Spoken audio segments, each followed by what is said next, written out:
퇴직 후 첫 몇 달은 참 이상합니다. 매일 아침 눈을 뜨면 이제 출근할 곳이 없다는 해방감이 밀려옵니다. 하지만 그 자유는 오래가지 않습니다. 카드 결제 문자 한 통, 병원 진료비 영수증 한 장이 그 자유의 대가가 얼마나 비쌌는지를 깨닫게 만들죠. 수십 년 동안 모은 돈이 이렇게 빨리 줄어들 줄 몰랐습니다. 60대 초반의 한 은퇴자가 제게 털어놓은 말입니다. 퇴직금 2억 원, 국민연금 월 120만 원, 그리고 부부의 노후 적금이 조금 있었습니다.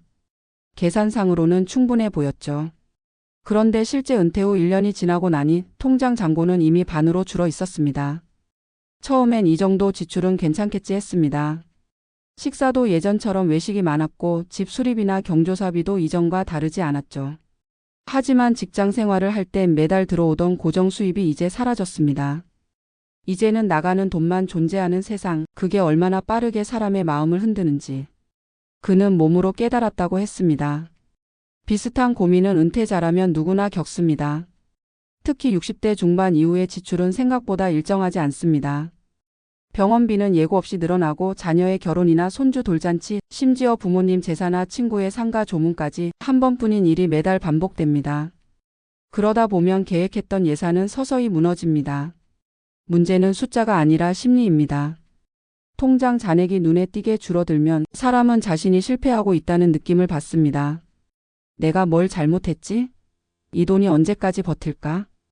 그 불안은 밤잠을 빼앗고 결국 소비를 더 움츠리게 만듭니다. 그러면 생활의 만족도는 더 떨어지고 삶의 리듬까지 무너지는 악순환이 시작됩니다. 한 70대 부부는 이런 말을 했습니다. 우린 돈이 부족한 게 아니라 돈이 줄어드는 속도가 두려운 거였어요. 그들은 연금과 예금이 충분했지만 통장의 숫자가 매달 줄어드는 걸 볼 때마다 삶의 에너지도 같이 줄어든다고 했습니다.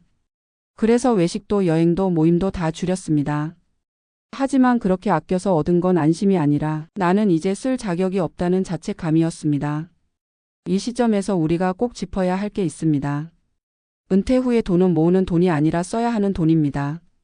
즉, 더 이상 늘어나지 않는 자산을 어떻게 천천히 그리고 현명하게 줄여갈지를 설계해야 하는 시기입니다.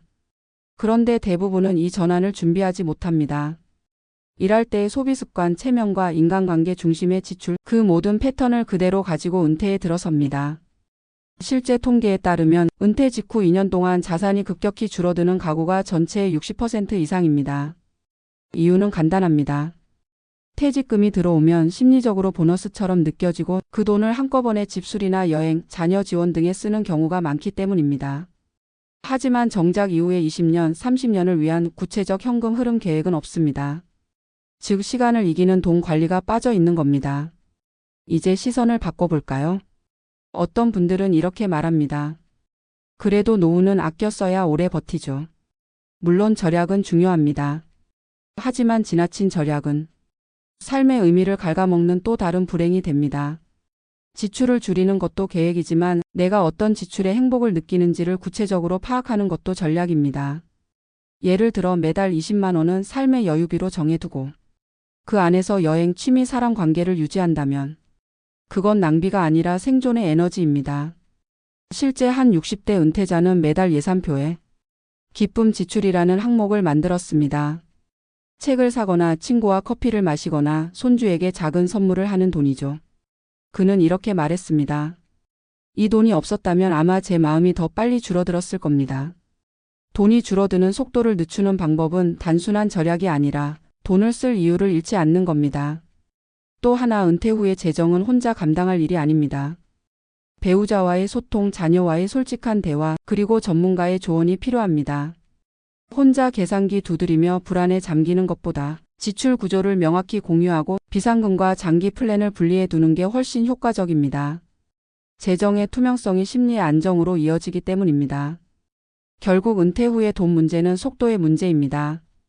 돈이 줄어드는 속도보다 삶을 채우는 속도가 더 빠르면 그 사람은 행복한 은퇴를 합니다.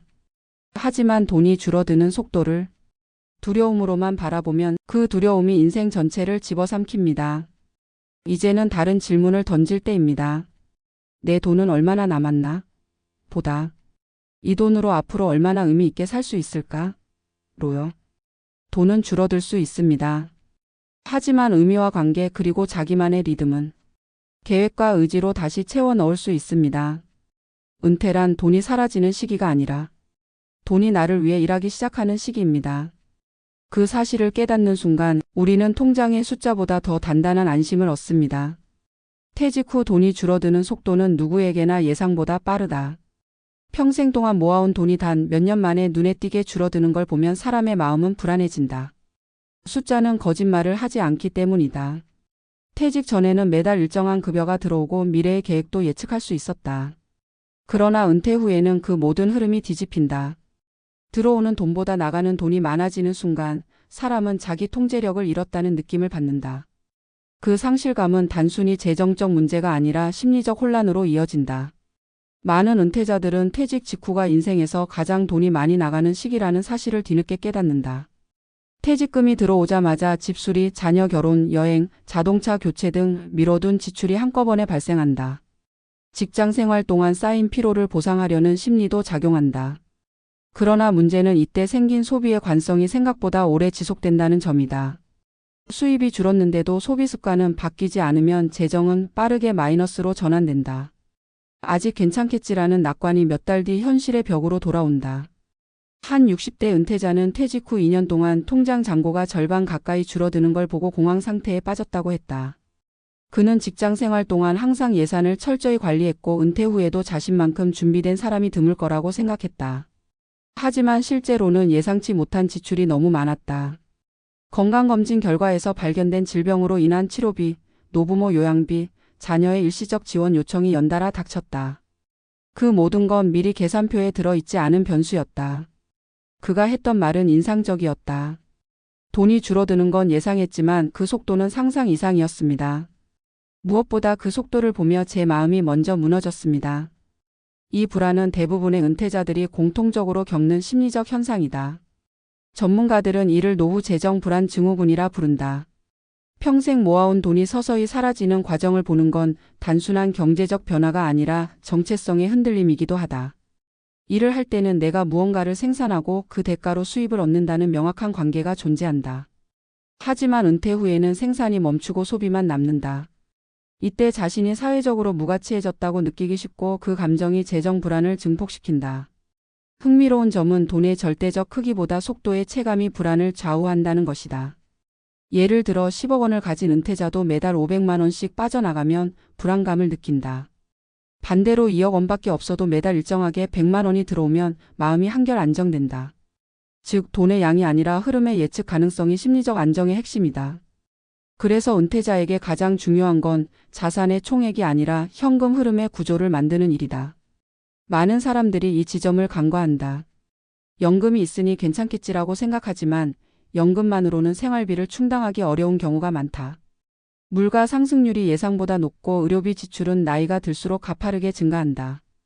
은퇴 초기에 소비를 줄이지 못하면 나중에 아무리 절약해도 회복이 어렵다. 이때 필요한 건 시간을 기준으로 한 지출 설계다. 단순히 한 달 생활비가 얼마인지 계산하는 수준이 아니라 향후 10년, 20년 동안의 지출 패턴을 단계별로 조정해야 한다. 예를 들어 은퇴 후 5년은 적응기, 6년부터 15년까지는 안정기, 이후는 돌봄기로 나누어 각 시기의 예상 지출과 수입원을 분리하는 방식이다. 이런 구조를 세워두면 불확실성에 대한 두려움이 현저히 줄어든다. 또 하나의 문제는 관계에서 비롯된 소비다. 은퇴자는 사회적 관계를 유지하기 위해서라도 일정한 지출을 피하기 어렵다. 동창회 모임, 가족 행사, 손주 선물, 친구의 경조사 등은 의무 지출처럼 느껴진다. 문제는 이런 지출이 자신의 재정 상황과 무관하게 지속된다는 것이다. 관계 중심 사회에서 은퇴자는 쉽게 소외될까 봐 돈으로 관계를 유지하려는 경향이 있다. 하지만 이 방식은 장기적으로 자신을 더 고립시킨다. 관계를 유지하는 방법을 돈이 아니라 시간과 관심으로 바꾸는 것이 노후의 인간관계를 건강하게 만드는 길이다. 이와 함께 심리적 회복력을 높이는 것도 중요하다. 돈이 줄어드는 현실을 통제할 수 없다면 그 속도를 받아들이는 마음의 근력을 키워야 한다. 어떤 사람은 매달 자산이 줄어드는 걸 숫자로 확인하지 않기 위해 잔고를 일부러 보지 않는다. 하지만 그건 회피일 뿐이다. 오히려 자신의 재정 흐름을 투명하게 관리하고 줄어드는 속도를 객관적으로 기록해야 한다. 그래야 돈이 아니라 자신이 상황을 주도하고 있다는 감각을 되찾을 수 있다. 은퇴 후 돈이 줄어드는 속도는 멈출 수 없다. 그러나 그 속도를 두려움이 아닌 계획으로 바꾸는 건 가능하다.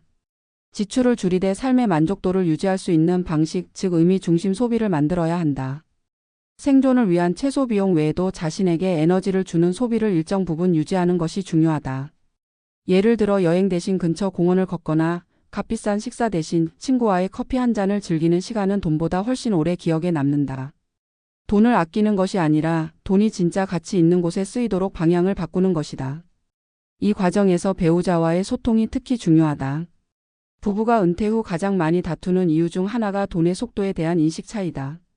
한쪽은 여전히 과거의 소비 패턴을 유지하려 하고 다른 한쪽은 불안감에 지출을 극도로 줄이려 한다. 이런 불균형은 서로에 대한 신뢰를 무너뜨린다. 돈에 대한 대화는 감정이 아니라 계획의 언어로 이루어져야 한다. 서로의 불안을 공유하고 현실적인 합의점을 찾는 순간 심리적 안정이 회복된다. 결국 은퇴 후 재정의 본질은 감속의 기술이다. 인생의 속도를 늦추는 시기에 돈도 함께 천천히 흘러가야 한다.